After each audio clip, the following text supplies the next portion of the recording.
নমস্কার বন্ধুরা, আমি পায়েল চলে এলাম আমার নতুন ব্লগ নিয়ে। তো আজকে দিনটি হলো বৃহস্পতিবার। তোমরা দেখতেই পাচ্ছ বৃহস্পতিবারের সকালটা আমার কীভাবে শুরু হলো। তো সকালবেলা আমার দিনটা এইভাবেই প্রত্যেক দিন শুরু হয়। ঘরের অবস্থা তোমরা তো দেখতেই পাচ্ছ।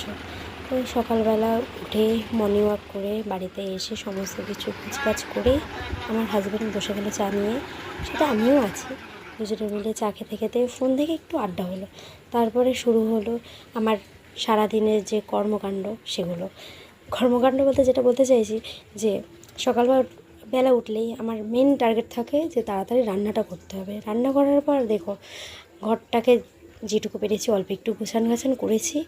তারপরে আমার হাজব্যান্ড বেরিয়ে যাওয়ার পরে আমার যে বাকি কাজগুলো ছিল সেগুলো সেরে দিলাম। তারপরে আজকে যেহেতু বৃহস্পতিবার পায়ে একটু আলতাও করে নিলাম। তো আলতা করার পরে দেখাচ্ছি তোমাদের ফাইনাল লুকটা আমার ঘরের কীরকম লাগছে, মানে সকালে কীরকম লাগছিলো, এখন কীরকম লাগছে।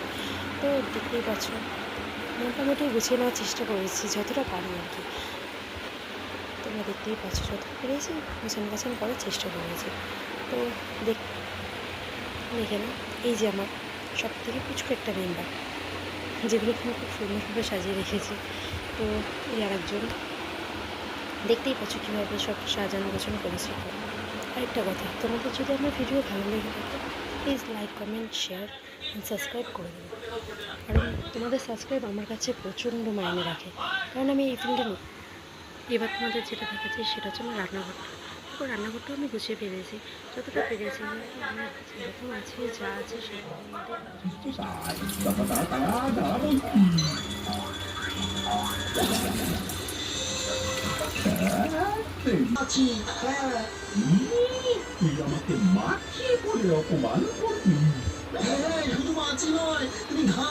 শুনেছি ঠাকুরের নাম করে পুজো দেওয়ার জন্য। আমি খুব ভালো করেই জানি একবার মিষ্টির গন্ধ পেলে না আমার মানুষটা একটা মিষ্টিও আর মাছিয়ে রাখবে না।